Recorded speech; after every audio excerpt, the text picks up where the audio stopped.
ബിസ്മില്ലാഹിർ റഹ്മാനിർ റഹീം. Hello, welcome back. ഇന്നില്ല ഞാനൊരു സ്പെഷ്യലായിട്ടുള്ള ചിക്കൻ ഗ്രേവിയുടെ റെസിപ്പി ആയിട്ടാണ് വന്നിട്ടുള്ളത്. ഇതൊരു വ്യത്യസ്ത ടേസ്റ്റും കൂടിയാണ്. വ്യത്യസ്തയിൽ ഉണ്ടാക്കാൻ പറ്റുന്ന എന്നാൽ ഈസി ആയിട്ട് പ്രിപ്പയർ ആക്കാനും ഉണ്ടാക്കാൻ പറ്റുന്ന ഒരു ചിക്കൻ ഗ്രേവിയാണ്. അപ്പോൾ ഇത് അപ്പത്തിൻ്റെ കൂടെയാണ് കേട്ടോ കഴിക്കാൻ നല്ലൊരു ബെസ്റ്റ് കോംബോ ആയിട്ടുള്ളത്. അപ്പോൾ ഇതിൻ്റെ പ്രിപ്പറേഷൻ എങ്ങനെയെന്ന് വെച്ചാൽ, ഒരു പാൻ എടുക്കുക, അതിലേക്ക് 2 ടേബിൾ സ്പൂണോളം വെളിച്ചെണ്ണ ഒഴിച്ച് കൊടുത്തിട്ടുണ്ട്. എന്നിട്ട് ഇതിലേക്ക് 2 ടേബിൾ സ്പൂണ് കുരുമുളകും, 1 ടേബിൾ സ്പൂണ് വലിയ ജീരകം, 1 ടേബിൾ സ്പൂണ് ചെറിയ ജീരകം, പിന്നെ 1.5 ടേബിൾ സ്പൂണുള്ള കസൂരി മേത്തിയും കൂടി എടുത്തിട്ട് ഒന്ന് ഫ്രൈ ആക്കുക. ഇത് ജസ്റ്റ് ചൂടായിട്ട് ഇതിൻ്റെ മണമൊക്കെ, ആ പച്ച മണമൊക്കെ മാറി കിട്ടുമ്പോൾ ഇതിലേക്ക് മുളകിടുക. വറ്റൽ മുളകില്ലേ, അതിപ്പോൾ ഞാനിതിൽ 6 എടുത്തിട്ടുണ്ട്. ഞാനിപ്പോൾ ഇതിൽ ഏകദേശം ഒരു 1/2 കിലോ ചിക്കൻ്റെയാണ് പ്രിപ്പറേഷൻ ആക്കുന്നത്. പിന്നെ ഇതൊരു വലിയ ഉള്ളിയാണ് കേട്ടോ, ഇതും കൂടി സ്ലൈസായിട്ട് മുറിച്ചിട്ട് ഇതെല്ലാം കൂടി നല്ലോണം ഒന്ന് ഫ്രൈ ആവണം. അപ്പോൾ ഈ മുളക് നല്ലോണം ഫ്രൈ ആയി കഴിഞ്ഞതിന് ശേഷമാണ് ഉള്ളി ഇട്ട് കൊടുക്കേണ്ടത്. ഉള്ളി നല്ലോണം ചുവന്നിട്ട് വരണം കേട്ടോ, നല്ല ഒരു റെഡിഷ് കളറാവണം, അതുവരെ ഒന്ന് ഫ്രൈ ആക്കണം. എന്നിട്ട് ഇതിലേക്ക് ഒരു പിടി തേങ്ങയാണ് ഇട്ട് കൊടുത്തത്, അതും കൂടി നല്ല ഒന്ന് ഫ്രൈ ആയി കിട്ടണം, ഇതിൻ്റെ മണമൊക്കെ വന്ന് കിട്ടണം. എന്നിട്ട് ഇതിലേക്ക് 10-12 കാഷ്യൂനട്ടും കൂടി ഇട്ട് കൊടുക്കുന്നുണ്ട്.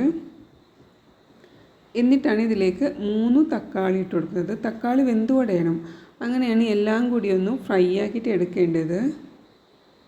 പിന്നെ ഇതിലേക്ക് കുറച്ച് മല്ലിച്ചപ്പും കൂടി ആഡ് ആക്കുന്നുണ്ട്. ഇതെല്ലാം കൂടി നല്ല ഫ്രൈ ആവണം.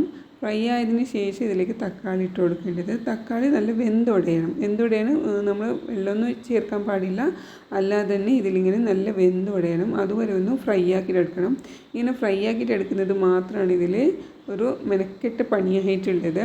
അപ്പോൾ ഇതെല്ലാം ഫ്രൈ ആയി കഴിഞ്ഞിട്ട് നമുക്കിത് തണുത്തിട്ട് നല്ല ഒന്ന് ഗ്രൈൻഡാക്കിയിട്ട് പേസ്റ്റാക്കിയിട്ട് എടുത്താൽ മതി.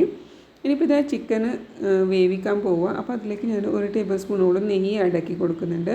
എന്നിട്ട് ഇതിലേക്ക് ഒരു മീഡിയം സൈസിലുള്ള ഉള്ളി എടുത്തിട്ടില്ലേ, നല്ല ഒരു ഫ്രൈ ആക്കിയിട്ട് എടുക്കണം. നല്ല ഒരു ക്രമ്പിൾഡ് നമ്മൾ ബിരിയാണിക്കൊക്കെ ആക്കുന്നില്ലേ, അതുപോലെ ഒന്ന് ഫ്രൈ ആക്കിയിട്ട് എടുക്കണം. അപ്പോൾ ഇതിൽ ഞാൻ ഒരുപാട് ഓയിലൊന്നും ഒഴിച്ച് കൊടുത്തിട്ടില്ല, ഏകദേശം 1 ടേബിൾ സ്പൂൺ നെയ്യാണ് ഒഴിച്ച് കൊടുത്തിട്ടുള്ളത്. അതിൽ തന്നെ ഈ ഉള്ളിനെ നല്ലോണം ഒന്ന് മൂപ്പിച്ചിട്ട് എടുത്തിട്ടുണ്ട്. എന്നിട്ട് ഇതിലേക്ക് വീണ്ടും 1 ടേബിൾ സ്പൂണോളം ഓയിൽ ഒഴിച്ച് കൊടുക്കുന്നുണ്ട്. എന്നിട്ട് ഇതിലേക്ക് വീണ്ടും ഒരു ചെറിയ ഉള്ളി ഇട്ട് കൊടുക്കുന്നുണ്ട്. അത് നമ്മൾ അവസാനം ഡെക്കറേറ്റ് ആവാൻ വേണ്ടിയിട്ടാണ് ഇട്ട് കൊടുക്കുന്നത്. ഇതാണെങ്കിലും കറിക്ക് നമ്മൾ ആദ്യമേ ഇട്ട് കൊടുക്കുന്നില്ല ഉള്ളിയൊക്കെ. അങ്ങനെ ഷാലോ ഫ്രൈ ആക്കിയിട്ട് ഇതിലേക്ക് 1 ടേബിൾ സ്പൂൺ ഇഞ്ചി വെളുത്തുള്ളിയുടെ പേസ്റ്റ് ഇടുന്നുണ്ട്. ഞാനത് അവസാനമായിട്ടാണ് ഇട്ട് കൊടുത്തിട്ടുള്ളത്, ഞാൻ ആദ്യം ഇട്ട് കൊടുത്തിട്ടില്ല, എനിക്ക് മറന്നു പോയതാണ്. പക്ഷെ നിങ്ങളിടുമ്പോൾ ഈ സമയത്ത് ഇട്ട് കൊടുത്താൽ മതി.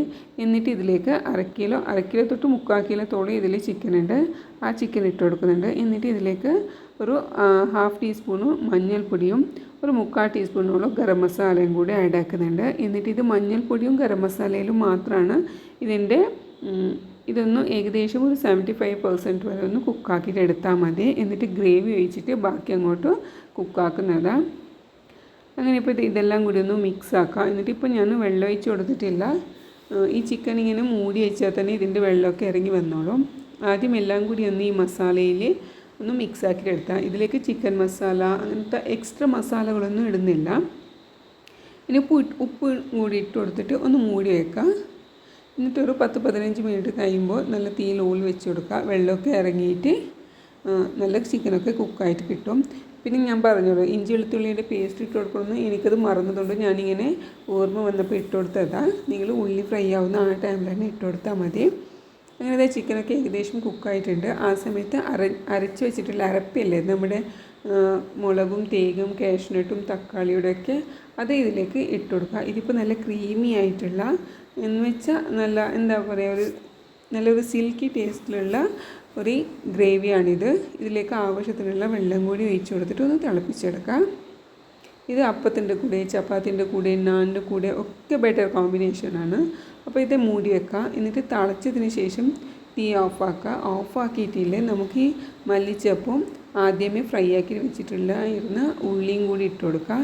എന്നിട്ട് നിങ്ങൾക്ക് ക്യാപ്സിക്കം ചിക്കൻ കറിയിൽ ഇഷ്ടമാവുകയാണെന്നുണ്ടെങ്കിൽ ഓപ്ഷണലാണ്, നിങ്ങൾക്ക് വേണമെന്നുണ്ടെങ്കിൽ ഇട്ട് കൊടുക്കുക. പിന്നെ ക്യാപ്സിക്കം വേവാൻ അധികം സമയമില്ല, അത് ഈ തിളക്കുന്ന കറിയിൽ തന്നെ ജസ്റ്റ് ഒന്ന് കുക്കായി കിട്ടിക്കിടും, അതിന് ഒരുപാടൊന്നും കുക്കാവേണ്ട ആവശ്യമില്ല. അപ്പോൾ എനിക്ക് ഈ ക്യാപ്സിക്കമിൻ്റെ മണം, ക്യാപ്സിക്കം കഴിക്കാനും ഭയങ്കര ഇഷ്ടമാണ്, അതുകൊണ്ട് ഞാൻ ആഡ് ആക്കിയത്. ഇതെൻ്റെ പേഴ്സണൽ ഓപ്ഷനലാണ്, പിന്നെ എൻ്റെ വീട്ടിലെല്ലാവർക്കും അത് ഇഷ്ടമാവുന്നുണ്ട്, അതുകൊണ്ട് ഞാൻ ഇട്ട് കൊടുത്തതേ ഉള്ളൂ. അപ്പോൾ ഇവിടെ ചിക്കൻ കറി ഇവിടെ റെഡി ആയിട്ടുണ്ട്. ഇതിപ്പോൾ നെയ്ച്ചോറിൻ്റെ കൂടെയും ചോറിൻ്റെ കൂടെയും അപ്പത്തിൻ്റെ കൂടെയും എല്ലാത്തിൻ്റെയും കൂടി കഴിക്കാൻ പറ്റുന്ന ഒരു സിൽക്കി ടേസ്റ്റിലുള്ള ഒരു ചിക്കൻ ഗ്രേവിയാണ്, ചിക്കൻ കറിയാണ് കേട്ടോ. എന്തായാലും മസ്റ്റ് ട്രൈ റെസിപ്പിയും കൂടിയാണ്. എല്ലാവരും ഒന്ന് ട്രൈ ആക്കി നോക്കുക, എന്നിട്ട് നിങ്ങളെ ഫീഡ്ബാക്ക് അറിയിക്കുക. പിന്നെ നിങ്ങൾക്ക് എൻ്റെ ചാനൽ ഇഷ്ടമാവുകയാണെന്നുണ്ടെങ്കിൽ ഒന്ന് സബ്സ്ക്രൈബ് ആക്കി സപ്പോർട്ടാക്കുക, ലൈക്കും കൂടി ആക്കുക. അപ്പോൾ ഞങ്ങൾ എന്തായാലും നെയ്ച്ചോറിൻ്റെ കൂടെയാണ് ഇത് കഴിക്കാൻ പോകുന്നത്. ആ സമയത്ത് കറൻറ്റൊക്കെ പോയിട്ടുണ്ടായിരുന്നു. പകലായിരുന്നു ഇത്, ഉച്ചക്കുള്ള ലഞ്ചാണ് പ്രിപ്പയർ ആക്കിയിട്ടുള്ളത്. എന്നിട്ടും ഇത്രയും ഇരുട്ട് കുത്തി കാണാൻ നല്ല മഴ പെയ്യുന്നുള്ള നേരത്തായിരുന്നു, അതുകൊണ്ട് ഇങ്ങനെ ഇരുട്ടായിട്ട് കാണുന്നത്. ജസ്റ്റ് മൊബൈലിൻ്റെ വെളിച്ചത്തിൽ മാത്രമാണ് ഇത് കാണുന്നത്. അപ്പോൾ എന്തായാലും നെക്സ്റ്റ് റെസിപ്പി ആയിട്ട് കാണാം. Thank you, take care, bye bye.